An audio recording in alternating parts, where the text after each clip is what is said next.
Trust is one of the most valuable currencies we have in relationships.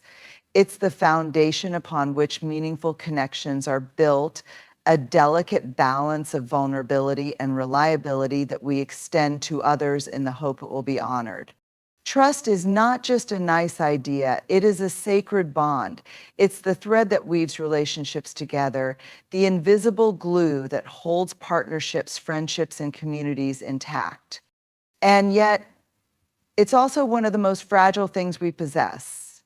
A single misstep, a moment of betrayal, or an act of dishonesty can unravel it entirely. When we talk about trust, we often imagine it as a binary: you either trust someone or you don't. But in reality, trust is more complex, more nuanced. It's not something we give or withhold without thought. It's something we build piece by piece over time.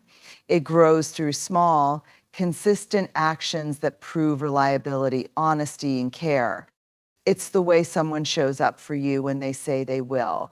It's the respect they show your boundaries and the integrity they carry when no one is watching. The act of trusting someone is, at its core, an act of courage. To trust someone is to allow them access to parts of yourself that you might otherwise keep hidden. It's to give them a window into your fears, your dreams, and your vulnerabilities, knowing full well they could misuse that knowledge. That's what makes trust so sacred. It's not just about what you give, it's about the bravery it takes to give it in the first place. But trust doesn't just appear out of nowhere. It's not something you can demand or expect. It has to be nurtured. It has to be built on a foundation of mutual respect and understanding. And here's the key: trust is a two-way street. It requires reciprocity. When someone trusts you, they're extending a part of themselves in the hope that you will treat it with care. And when you trust someone, you're doing the same. That mutual exchange is what strengthens the bond, what makes it resilient in the face of challenges. There's also an element of accountability in trust. It's not enough for someone to say they are trustworthy. They have to demonstrate it through their actions. Words are easy, they're fleeting, but actions, especially consistent ones, are where trust is truly built. When someone consistently shows up for you, follows through on their commitments, and honors your boundaries, they are proving themselves to be a safe place for your trust. What makes trust so sacred is also what makes its loss so devastating. When trust is betrayed, it can feel like a piece of your world has been shattered. It's not just about the betrayal itself, it's about the deeper wound it leaves behind, the questioning of your own judgment, the fear of extending trust again, the hesitation to be vulnerable. That's why it's so important to be intentional about where and with whom you place your trust. Trusting someone isn't about being naive or blindly optimistic. It's about being discerning, about paying attention to the patterns of behavior that show you whether someone is worthy of that sacred bond. It's about recognizing that while trust is a gift, it's also a responsibility. It's something we should give thoughtfully, knowing that it carries weight and significance. When you place your trust in someone who proves worthy of it, the connection that forms can be transformative. It's in those relationships that we find safety, belonging, and the freedom to be our true selves.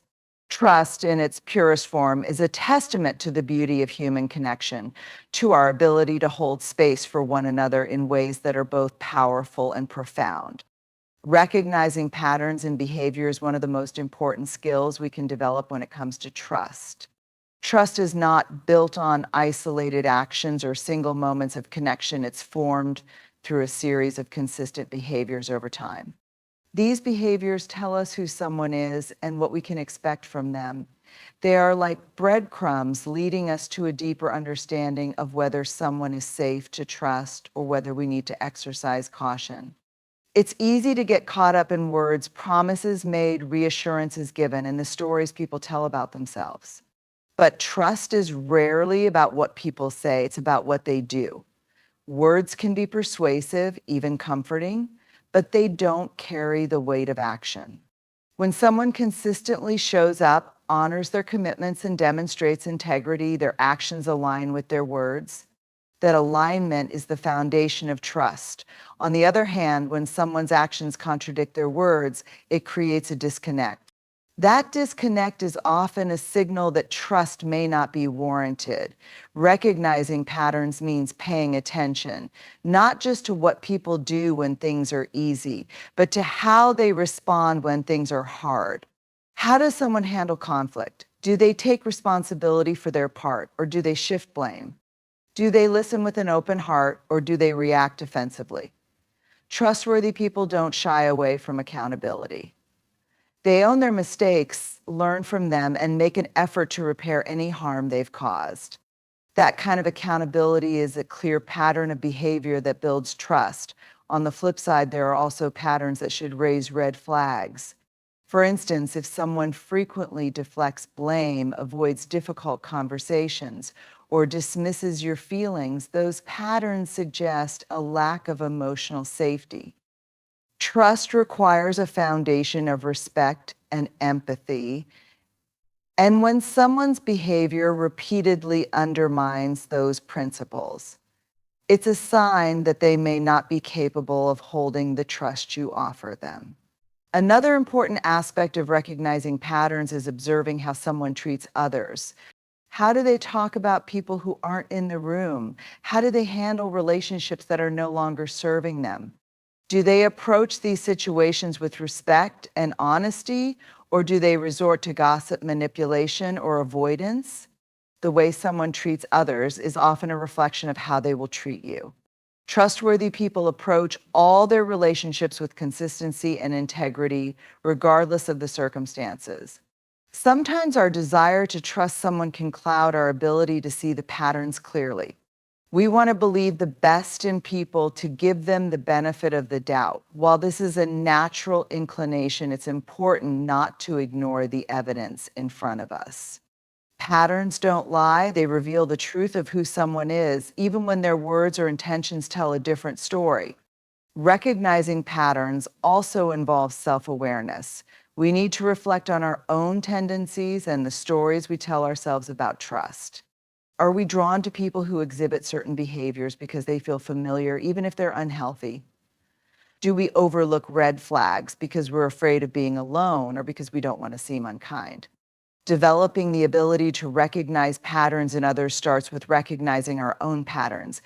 When we become skilled at recognizing patterns, we empower ourselves to make informed decisions about who to trust. This doesn't mean we'll never be hurt or disappointed, but it does mean we'll be better equipped to protect our emotional well-being. Trust isn't about living in fear of betrayal. It's about learning to navigate relationships with discernment. By paying attention to the patterns of behavior around us, we can build connections that are grounded in mutual respect, honesty, and reliability. Protecting your trust doesn't mean building walls so high that no one can ever reach you. It's not about closing yourself off from connection or assuming that everyone is unworthy of your trust. Instead, it's about creating healthy guardrails that allow you to engage in relationships with discernment and care. Trust is one of the most vulnerable and rewarding gifts we can offer, but it needs to be given thoughtfully with intention and a clear understanding of boundaries.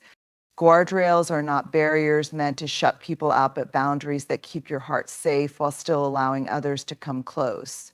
They are the healthy limits you set to protect your emotional and mental well-being, guiding the flow of your relationships in a way that prioritizes respect, safety, and reciprocity.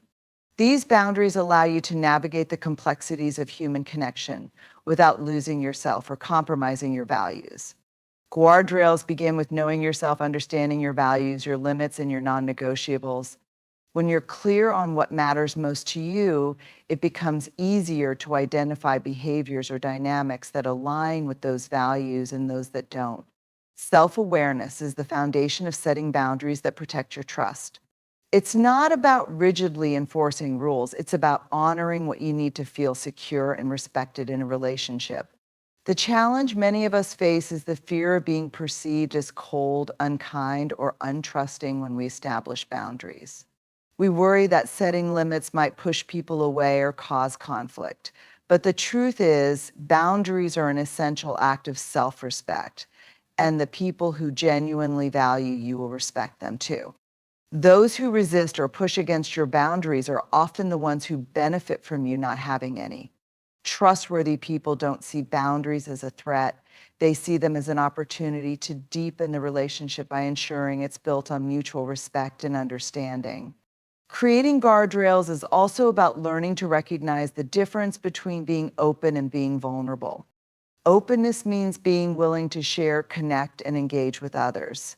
Vulnerability, on the other hand, involves sharing parts of yourself that are deeply personal and require a high level of trust. While both are valuable in relationships, they shouldn't be given indiscriminately. Guardrails help you determine when and with whom to share your vulnerability, ensuring that it's met with care and respect rather than exploitation or dismissal. When you establish guardrails, you also create space for accountability. Trust isn't just about what you give to others. It's also about what you expect in return. Guardrails ensure that trust is reciprocal, that the people you invest in are equally invested in honoring your boundaries and showing up consistently.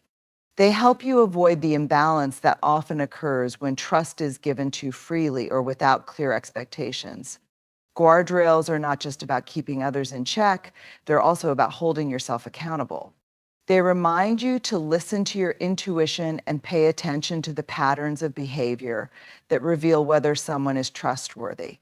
Too often, we ignore red flags because we want to believe the best in people, or we tell ourselves that we're overreacting. Guardrails encourage us to trust our instincts and prioritize our well-being, even when it feels uncomfortable or inconvenient. Building relationships with guardrails in place doesn't limit your ability to connect, it enhances it. It allows you to engage with others from a place of strength and confidence, knowing that you are honoring yourself and creating a foundation for trust that can grow over time.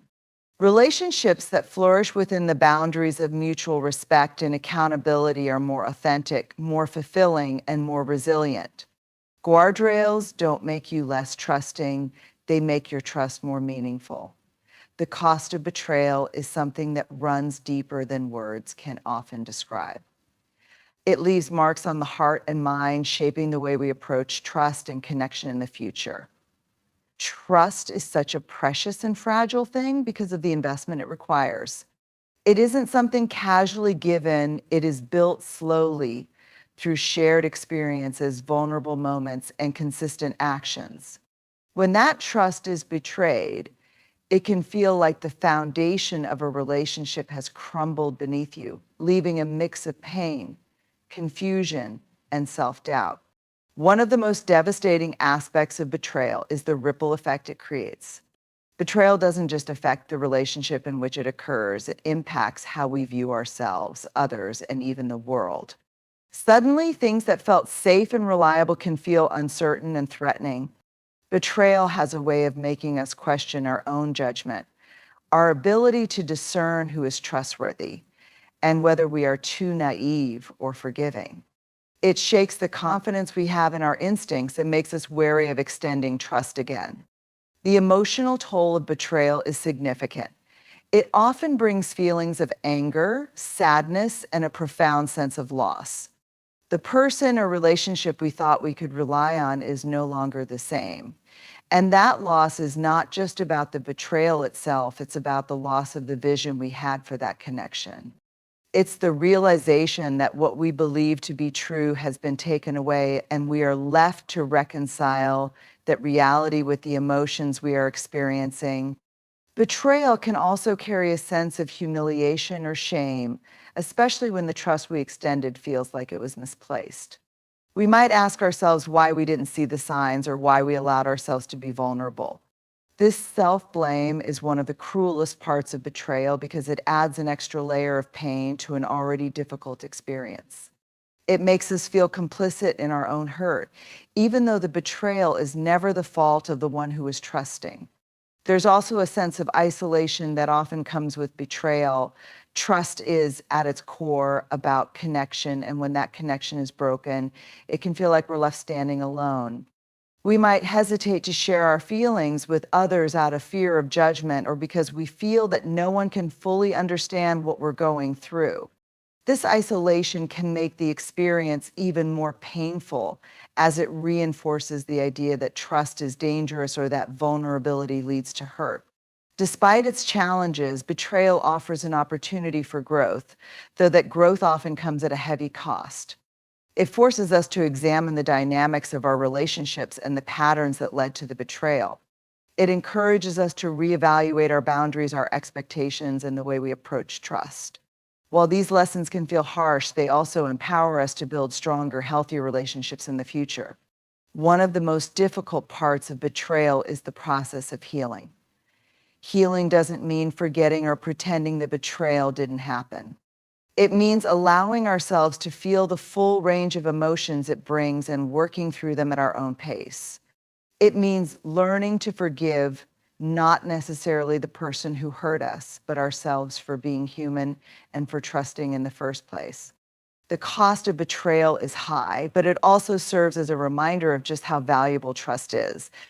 It underscores the importance of being intentional about where we place our trust and how we build our relationships. Trust is a gift, and when it's honored, it has the power to deepen our connections and enrich our lives in profound ways. Betrayal, while painful, is a testament to the vulnerability that makes trust so meaningful in the first place. Accountability is the cornerstone of trust, and without it, relationships struggle to thrive. Trust is not a passive quality that exists on its own. It is built and maintained through intentional actions that demonstrate reliability, honesty, and integrity. Accountability plays a central role in this process because it ensures that both parties are committed to showing up fully and taking responsibility for their actions. Accountability begins with the ability to own your choices and behavior. It's about acknowledging the impact of your words and actions on others and being willing to address mistakes when they happen. In the context of trust, accountability serves as a kind of reassurance. It tells the other person, I am aware of my impact and I am committed to doing better when I fall short. This commitment builds trust because it shows a willingness to repair and strengthen the relationship rather than ignoring or dismissing issues. It's easy to talk about accountability when everything is going smoothly, but the real test comes when there's conflict or missteps. Accountability requires courage and humility. It means admitting when you're wrong, even when it's uncomfortable. It means resisting the urge to shift blame or make excuses and instead taking a clear-eyed look at your role in the situation. This level of honesty fosters trust because it creates a space where both parties feel safe to be imperfect without fear of judgment or rejection. In relationships, accountability is a two-way street. It's not just about holding others accountable, it's about being accountable yourself. This mutual commitment is what keeps trust alive and growing. When both people in a relationship prioritize accountability, they create a foundation of respect and understanding that can withstand challenges. It's not about perfection, it's about showing up authentically and being willing to do the work to maintain the relationship. Accountability also requires consistency. It's not enough to be accountable occasionally or only when it's convenient. Trust is built through repeated experiences of someone showing up in a way that aligns with their values and commitments. When someone consistently takes responsibility for their actions, they create a track record of reliability. This reliability becomes a kind of evidence that the other person can trust them. A lack of accountability, on the other hand, erodes trust. When someone refuses to own their mistakes or dissipate the feelings of others, it creates a sense of instability in the relationship. It sends the message that they are not fully invested in the connection or that they prioritize their own comfort over the well-being of the relationship. Over time, this behavior creates a distance that can be difficult to bridge. Accountability is also about action. It's not just about saying the right things or apologizing when necessary. It's about following through with meaningful change. Words are important, but they are not enough on their own. Accountability means taking tangible steps to make amends, address issues, and prevent the same mistakes from happening again. This follow-through shows that someone values the relationship enough to invest effort in its growth and healing. One of the most powerful aspects of accountability is that it creates a sense of safety. When someone knows they can rely on you to take responsibility for your actions, they feel more secure in the relationship. They know that conflicts won't be swept under the rug and that their feelings and experiences will be taken seriously. This sense of safety allows trust to flourish because it eliminates the fear of being let down or ignored. In healthy relationships, accountability is a shared value. It's something both people commit to because they understand its importance in creating a connection that is both strong and enduring. While it may not always be easy, the willingness to be accountable is what ultimately allows relationships to grow deeper and more meaningful over time. Accountability is the bridge between intention and action, and it is through that bridge that trust is built and sustained. Vulnerability is often seen as a weakness, especially in a world that prizes strength, control, and self-sufficiency. We're taught to keep our guard up, to hide our flaws, and to present a version of ourselves that is polished and perfect. The truth is that this approach does more harm than good, particularly when it comes to building trust in relationships. Vulnerability is not a liability, it is the cornerstone of genuine connection. It's the space where real intimacy is formed, where we allow others to see us not just at our best, but at our most authentic. When we talk about vulnerability in the context of trust, it's not just about being open with our feelings. It's about allowing ourselves to be seen for who we truly are, the messy, imperfect, flawed human beings that we all are. It means showing up in relationships with the willingness to share our struggles, our fears, our hopes, and our dreams without the fear of being judged or rejected. Vulnerability allows us to step outside of the defenses we build around ourselves, to show up fully as we are without the need for pretense or protection. This level of openness requires courage. It means acknowledging that we cannot control how others will respond. We can't guarantee that our vulnerability will be met with understanding or kindness, but we do it anyway because it's in that raw honesty that the true depth of trust is built. When we allow ourselves to be vulnerable, we offer others the opportunity to do the same. Vulnerability is contagious. It invites others to let down their walls and share their true selves with us. Vulnerability is not about oversharing or expecting others to carry the weight of our emotions. It's not about dumping our fears and insecurities onto someone else. Rather, it's about inviting others into the parts of ourselves that are often hidden, offering glimpses of who we are beneath the surface. It's about sharing our truth without expecting anything in return, allowing the connection to grow organically without the pressure of performing or proving ourselves. Being vulnerable also means accepting that we may be hurt in the process. When we open ourselves up to others, we are putting ourselves in a position to be let down. That risk can feel daunting, especially when we've been hurt before, but vulnerability is not about being naive. It's about trusting ourselves enough to take that leap. It's about choosing to believe that the rewards of authentic connection are worth the vulnerability that comes with it. Vulnerability is also about being honest with ourselves. It requires self-awareness and a willingness to sit with our discomfort. When we are vulnerable, we are giving ourselves permission to feel our emotions without judgment or shame. We allow ourselves to be imperfect, to make mistakes, and to experience life in all its complexity. This self-acceptance is what makes vulnerability so powerful. It's not about striving for perfection. It's about embracing the fullness of who we are, flaws and all. When we cultivate vulnerability in relationships, we create a space where trust can thrive. Vulnerability allows us to connect with others on a deeper level, moving beyond surface level interactions to create meaningful, authentic bonds. It fosters empathy as we learn to see each other's humanity and understand the shared experiences that unite us. Vulnerability breaks down barriers, enabling us to step into each other's lives with compassion and understanding. In the end, trust is not something we can control or manipulate. It is something that must be earned, nurtured, and cultivated over time. It's built on patterns of behavior rooted in accountability and strengthened through vulnerability. Trust requires that we show up authentically, that we are willing to give others the benefit of the doubt, while also protecting ourselves from those who cannot honor our boundaries. It is not a gift we give lightly, but it is one that can transform relationships into powerful, meaningful connections when nurtured with care, respect, and consistency. We must remember that trust isn't an all or nothing concept.